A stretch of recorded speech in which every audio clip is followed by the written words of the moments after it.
Summer heat, summer chill.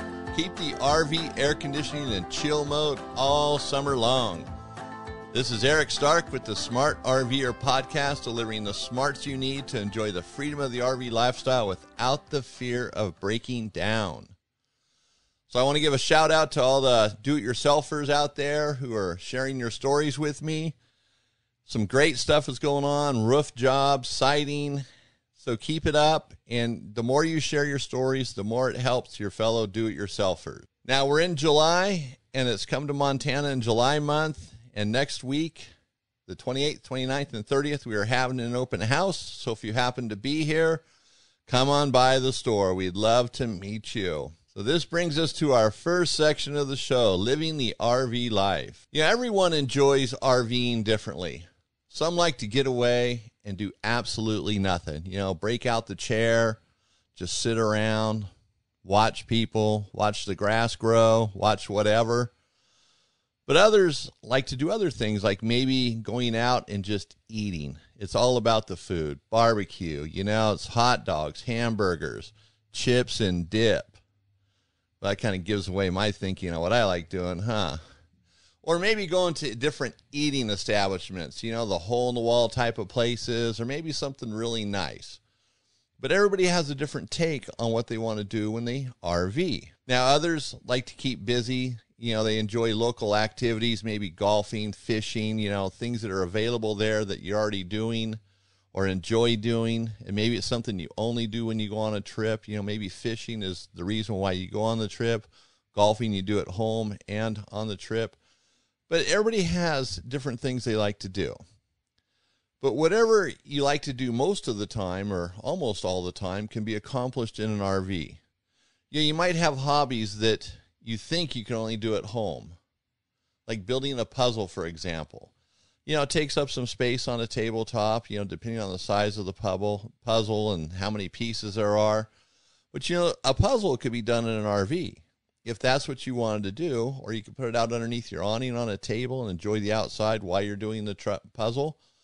So, you know, there's different things you can do on a trip. So the point is bringing hobbies from home that you and your family members might like to have with you, rather than making it a sacrifice and leaving it behind when that's what they might really rather be doing. You know, we all have things we like to do, but when we can take some hobbies with us, and maybe not everything is good for on the road. Model building for a weekend might be a little tough, but other things are definitely doable on the road. So it makes the RV lifestyle that much more enjoyable for those who are with you, you and your family. So keep that in mind. Staying on the road. This is a section where we talk about repairs, maintenance, and actually the heading of the topic of the podcast is based on this every week. So summer heat, summer chill, keep the RV air conditioning in chill mode all summer long. So keeping the RV nice and cold in the summer is a must in keeping your family happy. You and your family. There is almost nothing worse than when those holes in the ceiling, you know what I'm talking about, for the ducted air conditioning, you got the holes in the ceiling and they stop blowing cold air on that hot summer day. Have you ever noticed how when the AC doesn't work, it seems like it's about 200 degrees outside? You know, it just gets all exaggerated. Everything's worse than what it ever was before. So for me, it puts the situation into DEFCON 1. You know, it's all hands on deck. You got to get that air conditioning fixed. You know, coming from Arizona, when our air conditioning when our house went out, man, it was everything I had to do to get it going. And I knew a guy who worked on air conditioning, so off hours I could talk to him, get what I needed, and it happened a couple times. So it's important to have air conditioning going. So in order to have nice cold air, it's going to take a well-maintained air conditioner. When an RV air conditioner is maintained, it's going to help prolong the life of it. It's going to reduce stress and strain on the air conditioning unit. And for more information on maintaining an RV air conditioner, see episode number 87, or listen to episode number 87. That's what it's about, is maintaining an RV air conditioner. So now we're not talking about maintaining it. It's kind of the bigger picture. What to do when the air conditioner is dead or ready to die. You know, if the compressor fails, it is time to replace the entire air conditioner. You know, you don't want to try to do a compressor. They're expensive. It's hard to find people to do them. So it's time to replace it. If the blower motor stops working, and prior to its failure, if the air conditioner was working good, blowing nice and cold air, not making any noises, I would probably replace the motor in most cases. It also depends on the age of the air conditioner too, because you don't want to put money into something that's getting old. For example, if the air conditioner is 20 years old, you might just replace considering the whole unit, even if just the fan motor went bad. You know, the motor could be, depending on the brand, $200, $300, maybe even more. And then the installation, if you're not going to do it yourself. So if there's problems with the air conditioner and it's 20 years old, you might just want to consider replacing it. Now, that's a chunk of money. You know, they're not cheap, but you don't want to keep pouring money into it. If a repair is feasible, then you probably just want to do the repair. You know, whichever way you go on that, it sometimes depends on what your budget's going to allow, how much you use the RV, and, you know, whether it's really truly feasible or not. If you can do the repair and avoid replacing the the air conditioner, you might save a few bucks. But if it's not feasible, then just replacing it. When it comes time to replacing that air conditioner, it's not always as straightforward as it may seem. And now I'm going to back up here for a minute. You know, air conditioners aren't really gauged, or their life isn't gauged by the hours on them. You know, an air conditioner that's, let's say, 2 years old with under 40 hours on it, that could be a good candidate for a compressor failure because it's not being used. I've seen it. Dometic, Coleman, they've seen it. And that's a problem with the air conditioners. They need to be used. And that's the same with cars and a house as well. Air conditioners are meant to be used. You know, in all your modern cars today, the air conditioner's on when the defroster's on, when the heat's on. It dries out that air, so it's a better quality air. Remember the 60s, 70s, how your windshield would get all fogged up when the defroster was on? It's because the moisture in the air. So an air conditioner is built to run. So you want to use the air conditioner, even in the wintertime if possible. Turn it on, let it run. If you can't, just run it more often when it's warmer out. And I've said that because sometimes you buy a brand new air conditioner and you think you're done with it. Oh, here I go, another 20 years. Well, you got to use that air conditioner. Okay, so now it comes time to replacing one. So it's not as straightforward as it might seem to be. So there's different options, and some of that depends on what is already installed on the RV. It might just be easier to go back with the same brand of air conditioner. And the brands on the market today are Coleman, Dometic, Duotherm, Atwood. Dometic, Duotherm, and Atwood are all under the Dometic umbrella. Then there's Advent, Coleman. Carrier is no longer being made, but there's a bunch of them out there. And General Electric just got into the air conditioner game, and they're coming on some new RVs. So there's some different choices out now. Now, General Electric, you're probably not going to be replacing one of those for a few years yet. But the other ones, the chances are pretty good. You have one of them, and you'll be replacing it sometime soon. Each brand kind of has their own little specific things that they like to do. Where Coleman has their thermostats, and they're just 4, 5, 6 wire thermostats, pretty interchangeable with any Coleman air conditioner. Not 100%, but pretty interchangeable. Dometic and Duotherm, they have their own set of thermostats, and they're modular, so they're not really interchangeable with any other brand. And then Atwood is the same way. Advent's a little bit different. Carrier has their own little gig going on, but all these things can be adapted if need be. When it comes to an air conditioner, you have the unit that's on the roof. That's called the upper unit. Isn't that clever? Upper unit, because it's on the roof. When your air conditioner dies, that's pretty much what fails, is the upper unit. And so that's what you would need to replace. Now you have the ceiling assembly on the inside. So that's the part you see on the inside of the RV when you walk in. Now that's going to depend on what there is, depending on whether it's a ducted air conditioner or non-ducted. So if your RV has ducts running through, ducts, not D-U-C-K, but ducts with a T, no ducts running in your ceiling. Okay, so anyways, if it's ducted, you're going to have the vents in the ceiling, and they're in all the rooms, and, you know, the air blows out there. Now, if it's non-ducted, that means there's a ceiling assembly that the air just comes straight through. So it's not going through the ceiling. It's coming straight out the bottom of the air conditioner, basically. Ducted versus non-ducted. And most, or a lot of older RVs have non-ducted ones. That was, 70s, 80s, even into the 90s. But ducted is very common today, so more than likely you have ducted, but it's not guaranteed. It also depends on the RV. A small Class C would probably be non-ducted. And then the wall thermostat, whether you have one or not, and what wall thermostat is in there. It may or may not work with a new air conditioner. So you might have to replace the thermostat. Now keep in mind, you're not going to replace the thermostat wiring. That's going to stay on the walls because it's built in from the factory. Typically, if you have a Coleman thermostat, you're going to have a Coleman air conditioner, and you're going to stick with a Coleman if you're going to replace everything, the upper unit and the ceiling assembly. Okay, and it's the same with Dometics. So this gets a little complicated, but it's not overwhelming.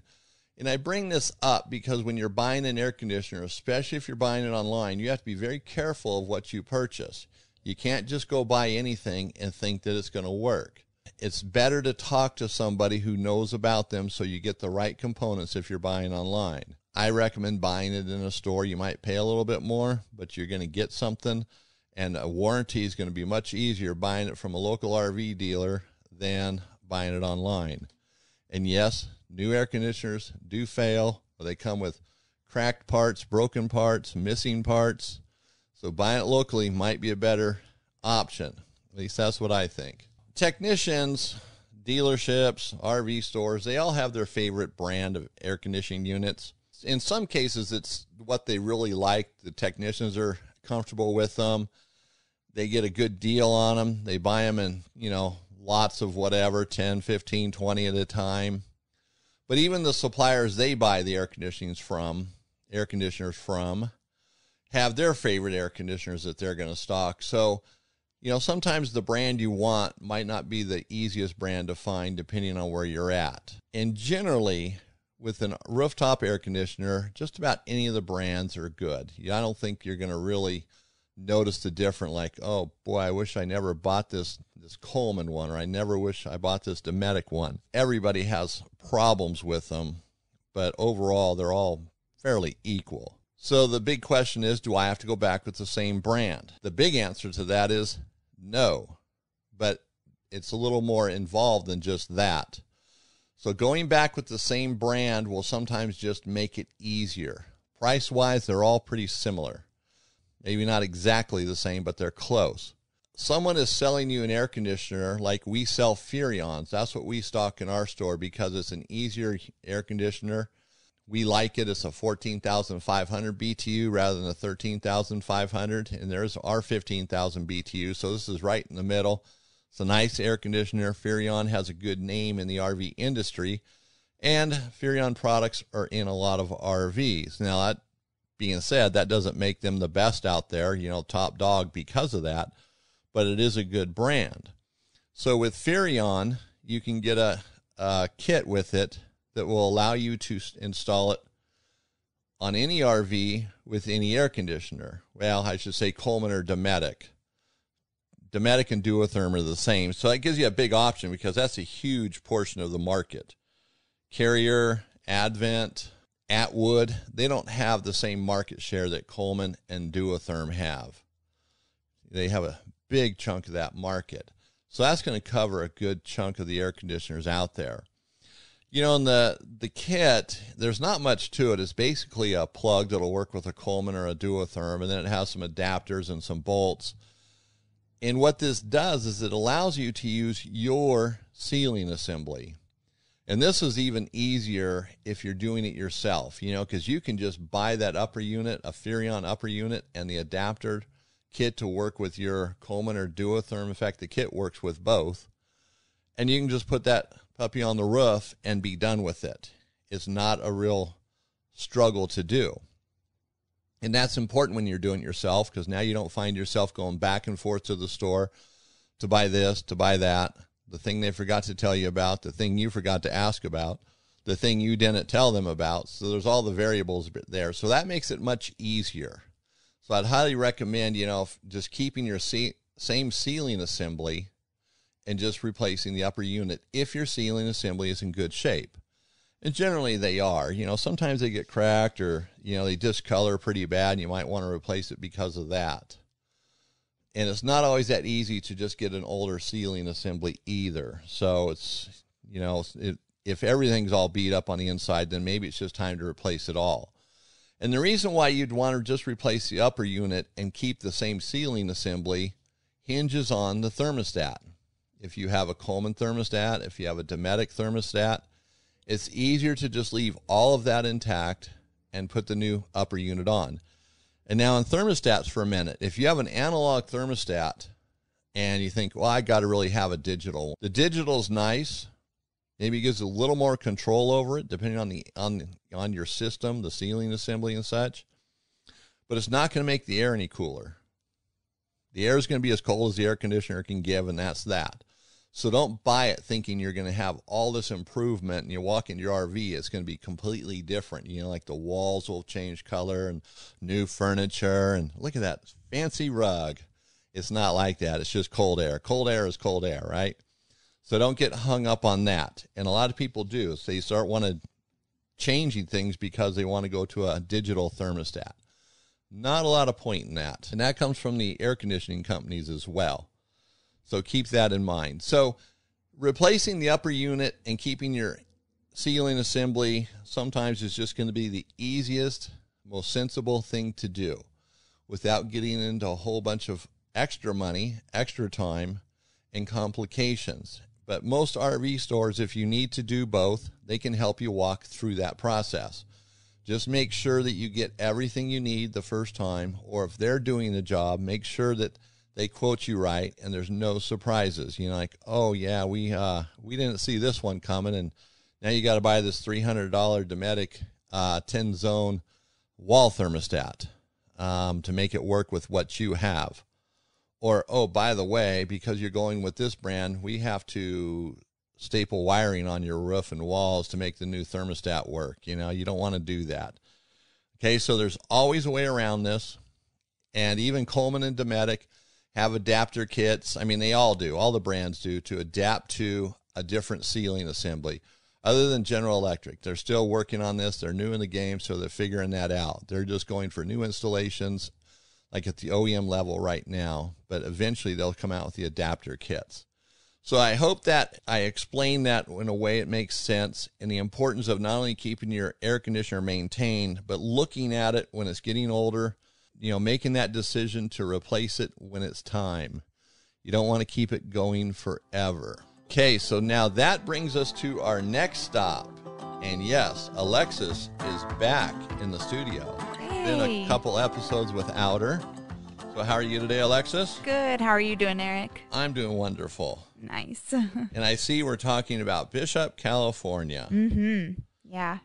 Yeah, I remember growing up there as a kid. My grandparents lived there, and we were there all the time. Mm-hmm. Remember, I bought a yo-yo one time on Main Street. It was black with some sparkly silver in it. It was kind of cool. Do you still have it? No. Oh, man. I was a kid. It didn't have any value then. Yep, spent a lot of time there. So Bishop is a pretty cool place if you've never been there. It definitely has that old town feel. Even though it's grown, it's changed, it's still one of those places you'd like, if you haven't been there, to go there. If you've been there, you want to go back. So there's a lot to do there, and that's kind of what we're going to talk about. Now, the first thing on our list today, and by the way, Alexis comes up with all of the next stop information. So if this is horrible, it's her fault. If it's great, well, then she gets that credit too. No, it's good stuff. So the columns at Crawley Lake. So tell me about those, because that's one of the things that people would have to see when they're there. Absolutely. This would be a highlight for the trip, I think. These are super unique landmarks. They were formed by magma and ice right on Crawley Lake. You probably know where that is. But they're super cool to see, as you just don't see landmarks like that very often. If you Google a picture, actually, you'll kind of get to see what they look like. But they're just natural big rocks that look like columns. It almost looks like you could go into them. So it's pretty cool to see. Okay, so now considering the area, would you need a four-wheel drive to get there? Yeah, unfortunately, you would absolutely need something with four-wheel drive to get down there. Otherwise, you could hike. It's about 2 miles in, so you would have to consider that, and it's not easy walking over that, where it is. So Rocks, magma. keep that in mind, yeah. Right. Okay, so it's four-wheel drive. Possibly a high-clearance two-wheel drive could do it, but definitely a four-wheel drive is the way to go. Yeah. Okay, so there's another lake nearby, which is called Convict Lake. Yeah, it certainly lives up to its name, too. Back in the 1950s, there were escaped prisoners that actually took residence at this lake, and they were found by this poor male boy who they murdered. And eventually they were caught, so they got justice, but it was kind of a crazy story.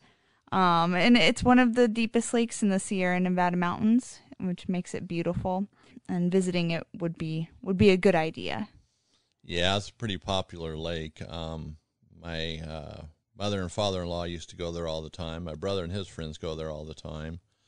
I never really thought about the convict portion of it, so some convicts took residence there. They did. So if you're ever in prison, you bust out, go to Convict Lake.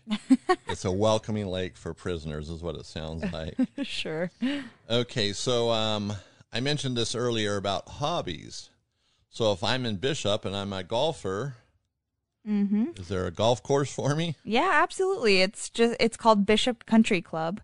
18 holes. It doesn't cost very much. It's only $25. And then there's, rentals, whatever you have to get, bucket of balls. But it's a really good time. It's a beautiful view. If you're really into golfing, then this would be the place to go. Okay, so I haven't golfed in a long time, but $18 sounds $25 sounds like a bargain. It does. It really does. That sounds pretty cheap. Okay. And it's a gorgeous area up there, too. And, of course, you could Google the golf course as well if you're concerned about it just being a patch of grass or something. But it's nice. Okay, so, a lot to do there. Another two places that aren't on our list, maybe we'll have to add these. They're north of Bishop is Bodie, the ghost town, which I think is, not sure if that's past the Mammoth turnoff or not, but the ghost town is really cool. You got to check that out. I mean, it looks like one day everybody in that town just got up and left. Like they, in the middle of breakfast or whatever it was, they just all left. Glass bottles broken everywhere. So everybody that drank anything back then just threw the bottle on the ground and it broke. I mean, it's incredible. Then there's Mono Lake, which is farther north, which is pretty cool to see. You can't do much there. I forget the whole story of the lake, but it's interesting to see, and you can Google that as well. But heck, if you Google it, that might be all you need, Tie you over there, print a picture, and say you've been there. Okay, so where to eat? There's always something about food here. And now, before we get into this, or I ask Alexis about it, there's one place that I want to add to, and that's Schott's Bakery. So if you haven't been to Bishop or heard about this bakery, you've got to check it out. There's always people there, 24 hours a day, 7 days a week. It's got to be one of the most popular bakeries in the United States, I would think.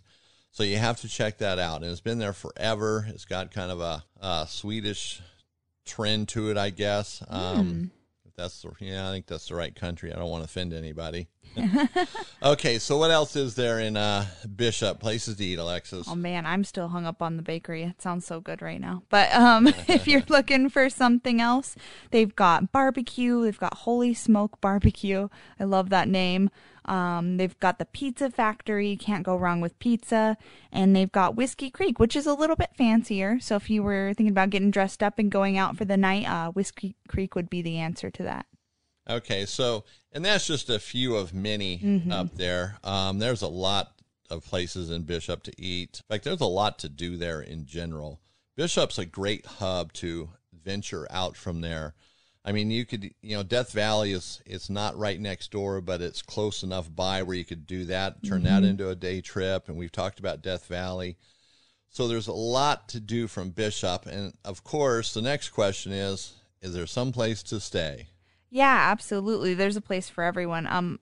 There's a couple that are better for RVers. The Bishop RV Park and Campground. They have a lot of spots, a lot of hookups.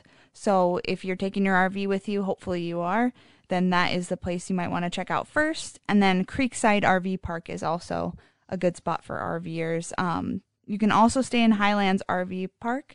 It's smaller, but it's just as good. But the other two, they have more spots, more hookups, so they would be the two to look into first. Okay, so very good. So when are the best months to go visit Bishop? You can go any time of year, but April to July are usually the best months because the tourism hasn't picked up quite so much yet. So you're going to have more spots to yourself possibly. And it's really nice weather during that time.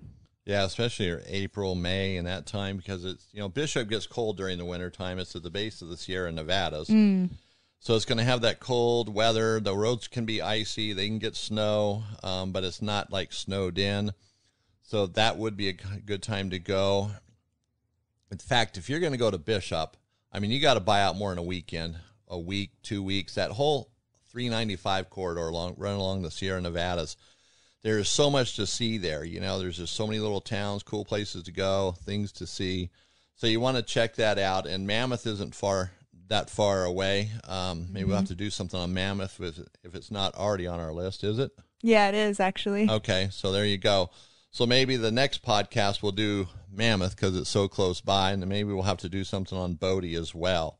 Very cool places. All right, so that's our next stop. So we throw these up on the website, and we don't have all 100% detailed information, but it gives you enough to whet your appetite. Maybe get out the map book or Google Maps and check it out and do a little more research. Awesome place to go. So now RV Envy is where we talk about products, things for your RV to make it nicer, to enhance it, make it better for you to use, or heck, make your neighbor jealous, whatever. So most motorhomes, this isn't going to work for most motorhomes because they have a different door window in place. But for travel trailers, fifth wheels, pickup campers, most of them have a window on the entrance door that has a plastic frame. It looks like all the other plastic frame windows, and it's approximately 16 inches by 25 inches, 16 wide by 25 high. So Lippert Components makes this product called a thin shade. A lot of new RVs come with it, and you can replace just the shade itself if your window's already set up for it. But if you want to add a shade to your window, the thin shade kit is the way to go. It's probably the cleanest, easiest way to do it. Now it's, $150 to $200 depending where you shop at, but it's well worth the investment if you want a shade on the window and something that is just there. It's not going to flap around. It's not something you have to put down with magnets or snaps or anything like that. It's really nice. So we'll have a link to that on our website. And of course, we'll have it on the smartrver.com. When I say our website, you should be reading my mind. That's ArizonaRVPartsCenter.com. But we'll have a link to it with some more information on it on the smartrver.com under episode 104. So I want to thank everybody for listening today. It's been a great show.